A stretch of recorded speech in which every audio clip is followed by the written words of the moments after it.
Halo guys, kembali lagi bersama saya Alif Abdurrahman.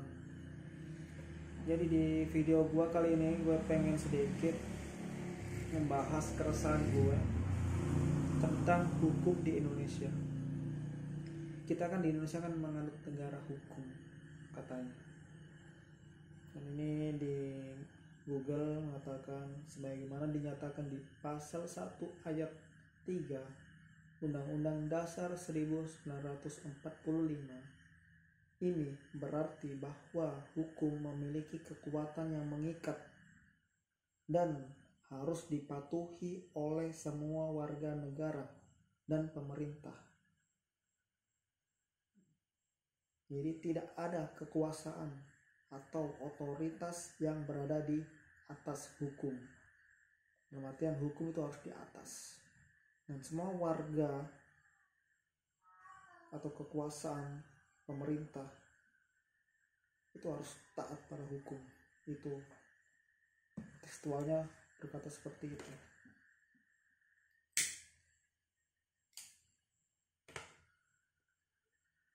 Tapi kawan, realita yang terjadi di jalanan, hukum itu cuman permainan orang-orang di atas. Biasa orang menyebutnya hukum itu tumpul ke atas tapi tajam ke bawah. Jadi hukum itu digunakan untuk ngatur orang-orang di bawah supaya nggak usah lu macam-macam. Dan orang-orang di atas yang diuntungkan, maka itu tumpul ke atas. Orang-orang yang di atas yang memiliki kekuasaan, memiliki uang, harta, memiliki koneksi atau orang dalam. Nah, ini orang-orang di atas yang bisa, yang memiliki potensi besar untuk mengotak-atik hukum yang biasanya bisa jadi seharusnya bersalah menjadi tidak bersalah. Nah, seharusnya tidak bersalah menjadi bersalah. Jadi kayak dibolak-balik adanya hal seperti ini. Ini itulah hukum kita tuh di Indonesia. Cuma di tekstualnya saya mengatakan semua warga negara atau pemerintah itu harus taat pada hukum dan tidak ada kekuasaan yang di atas hukum. Semua harus patuh.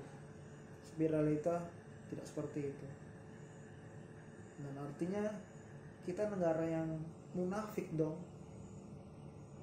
Dan artinya keadilan sosial bagi seluruh rakyat Indonesia itu seharusnya diganti.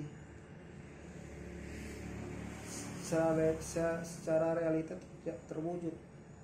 Dan secara realita yang terwujud itu keadilan sosial bagi orang-orang yang di atas.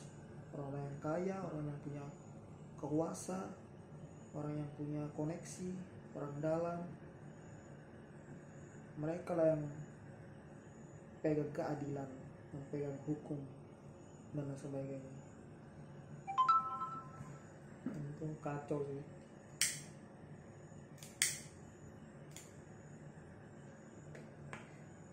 Dan karena adanya hukum yang tumpul ke atas tajam ke bawah ini yang merusak moral. Contoh seperti ini, kalian tahu nggak cerita tentang sebelum pemilu kan ada pendaftaran bakal calon presiden dan wakil presiden, yaitu Pak Prabowo dengan Gibran, yang menyebabkan polemik secara besar atau demo secara besar. Kalau seharusnya kalau mau jadi presiden atau wakil presiden itu umurnya harus, kalau tidak salah itu harus 40 tahun atau 50 tahun kalau tidak salah. Dan waktu itu Gibran tidak memenuhi syarat umur tersebut. Tapi dengan adanya mungkin bapaknya yang selaku mantan presiden atau mungkin ada orang dalam, jadi kayak aturan itu di otak-atik sama orang-orang yang di atas itu yang punya kekuasaan. Dan itu yang merusak moral. Jadi hukum itu buat apa ditulis, dikaji, kalau ujung-ujungnya juga dilanggar juga sama mereka. Jadi buat apa hukum kalau seperti itu? Dan saya ngomong begini karena saya juga resah dengan hukum di Indonesia. Dan saya juga pernah mengalami ketidakadilan itu. Contoh, saya melapor, saya pernah ditipu, kan saya pengusaha, jadi saya juga penipuan itu biasa terjadi. Saya pernah ditipu, melapor, tapi saat saya melapor di kantor polisi dipimpong ke sana ke sini. Dan karena katanya harus ada uang transportasi lah, masa kita ditipu kita harus keluar uang lagi. Dan selain itu juga kita waktu di kantor polisi melapor, itu malah kita yang kayak ditanyai seperti pencuri. Kamu dari mana? Tinggal di mana? Siapa namamu? Ya, kayak pertanyaan itu kayak apa ini? Saya mau melapor, saya korban. Jadi kayak saya yang pencurinya. Saya tidak tahu itu bagaimana konsepnya seperti itu. Pelayanan polisi ini bagaimana yang mengayomi. Cuman ya itu saya mau dihukum. Hukum di Indonesia itu tidak adil. Cuman dia tekstualnya saya yang betul, tapi secara realita itu menafikan saya semua. Nah itu terjadi. Ada yang namanya KUHP. Ini yang saya tahu dari polisi juga tanya. KUHP itu kasih uang habis perkara. Itu candaan-candaan orang polisi itu. KUHP itu kasih uang habis perkara. Dan itu memang terjadi realitanya. Orang yang punya harta, orang yang punya kekuasaan, koneksi, mereka bisa habiskan perkara, bahkan terbalikan fakta. Yang ini bersalah, ini tidak bersalah. Karena hal itulah yang merusak moral.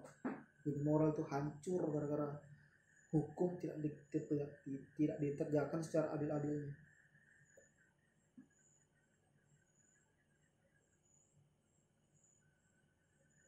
Sehingga karena hal-hal yang seperti inilah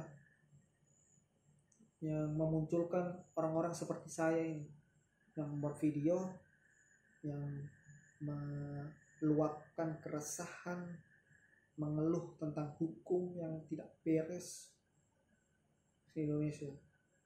Dan saya tentunya pengen kalau hukum di Indonesia itu bagus, adil. Saya juga pengen adil, taat pada hukum. Di luar sana pasti ada orang-orang yang taat pada hukum selama hidupnya, tapi ternyata ujung-ujungnya mereka dizolimi, mereka yang seharusnya tidak bersalah jadi bersalah, cuman karena mereka orang bawah yang tidak tahu hukum. Jadi orang tahu hukum tuh kadang-kadang kita juga dibodoh-bodohi. Nah tidak tahu hukum jadi kayak harus bayar kacau. Gimana mau maju kalau negara hukumnya kayak bermasalah? Kalau hukum bermasalah, moral bermasalah. Jadi kayak enak sekali kalau jadi penjahat. Ya, jadi kayak kalau penipuan itu, saya yang tipu itu kalau nggak salah orang Jakarta kenal logatnya. Jadi enak sekali tuh orang yang menipu, yang penjahat itu menipu itu. Saya melapor malah saya kayak yang jadi penjahatnya. Jadi dia yang sudah menipu berkeliaran di sana. Orang-orang yang mungkin ya menggunakan hukum masih enak. Nah walaupun orang yang berkuasa punya aset, harta, walaupun dia bersalah tapi dia masih tetap aman karena dia masih bisa membeli kenyamanan di dalam sel. Nah itu realitas terjadi. Orang-orang yang koruptor masih aman mungkin di selnya karena ada hasil koruptornya. Dan itulah yang merusak moral, mirisnya gitu.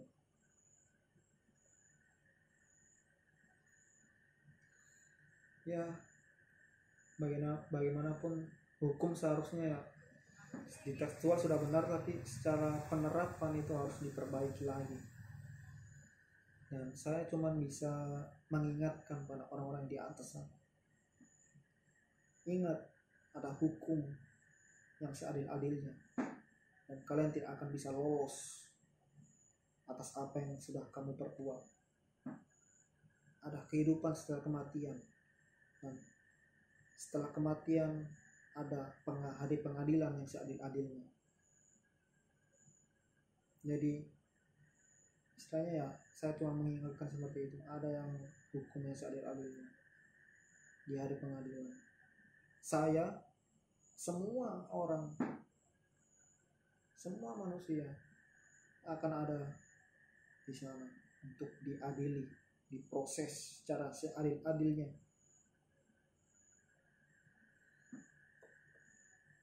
Kenapa kita harus kayak dunia gini? Ini yang saya tidak terlalu mengerti bagaimana pemikiran orang. Ya mungkin begitu dari saya. Sekian, semoga ini bisa membantu, berdampak untuk merubah menjadi lebih bijak lagi hukum ini. Karena kalau